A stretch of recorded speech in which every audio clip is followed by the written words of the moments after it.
everybody. Welcome to Gethsemane 7 at 7. I'm glad to be here with you tonight or anytime you're joining. So we started out this Sunday morning with a new sermon series called Don't Stop Believing. And there were several things that stuck out to me this morning. Pastor John was preaching and he said, talked about the enemy always bringing up old stuff of how we used to act or who we used to be, and that it was time for us to flip the script on him and stop falling for it and all of that. And in my mind, it was just kind of like, okay, it's time for you to activate your believer. And in order for us to activate our believer, we need to know what we believe. And so in order to just kind of get the point across that I think God would like to get across to some of you, I'm going to be pretty vulnerable here and tell you some of the things that the enemy uses with me, because, you know, sometimes I feel like I kind of am over something, like, oh yeah, I'll never believe that about myself again, but I'll either do something or something will happen, and all of these thoughts suddenly come into my mind. Some of the thoughts that I personally have are, you're not good enough. Nobody really likes you. Everybody's talking about you behind your back, and it's not good. You are not pretty enough. You are not, you're not smart enough to do X, Y, Z, and all of those things. And so, when I find myself coming up against those, again, I have to get back in the Word and speak the Word to myself, over myself, to combat those thoughts. And so I'm just going to share a few verses with you that I use for myself. The thought that I have that's I'm not good enough, I use Matthew 10:29 through 31. Are not 2 sparrows sold for a copper coin, and not one of them falls to the ground apart from your Father's will? But even the hairs of your head are numbered, so do not fear, you are more valuable than sparrows. So in other words, God really cares about something so very small. So how much more important am I to Him? And that tells me that I am good enough for whatever. Sometimes I have a racing mind that doesn't really want to stop. Philippians 4:13. In every situation I am strong in the one who empowers me from within to be who I am. So I am strong enough to slow that mind down and to address all of those thoughts or those issues that are coming up. If you're having trouble sleeping because of your racing mind, Psalms 4:8 just basically says, I will lay down and sleep in peace.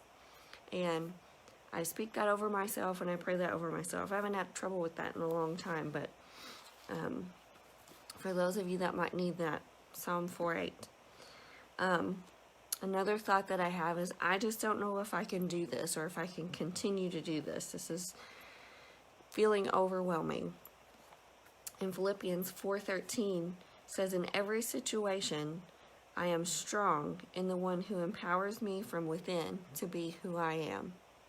So I'm strong enough to take on whatever situation is going on. Another one that I have often is, nobody cares about me. Like, nobody really truly cares. And Hebrews 12:29 says, his zeal for me burns like fire. So even if that thought's correct, that nobody really cares, God really does. And He's the majority. And there's a couple other verses I wanted to share with you that really went along well with our first, with the first in the series of Don't Stop Believing. So I'm going to read these out of the Mirror Bible. And the first one is 1 Peter 1:7. This will help you in those difficult times. Think of your belief as something much more precious than any possible evaluation of gold. Remember that fire does not destroy metal, it reveals it. Now, even gold is an inferior comparison to faith. Gold, as currency, has only temporal and unpredictable value. It fluctuates as the market changes. Now, in the same way that fire reveals gold, your faith in the midst of contradiction makes Jesus Christ visible and gives much reason to testimony stories worth telling. This is what has permanent value and exhibits the glory of Christ in you. And I love that part at the beginning that says, think of your belief as something much more precious than any possible evaluation of gold. Our beliefs, getting our believers going is so much more precious than that. Don't stop believing. The last one is in James 1:2. It says, temptations and contradictions come in different shapes, sizes, and intervals. Their intention is always to suck you into their energy field. However, my friends, your joy in who you know you are, leads you out triumphantly every time. And you know, there's also a verse in the Bible that talks about, I can't remember how it's exactly worded, but excuse me, it's translated that the enemy will drink you down slowly. And this is the same.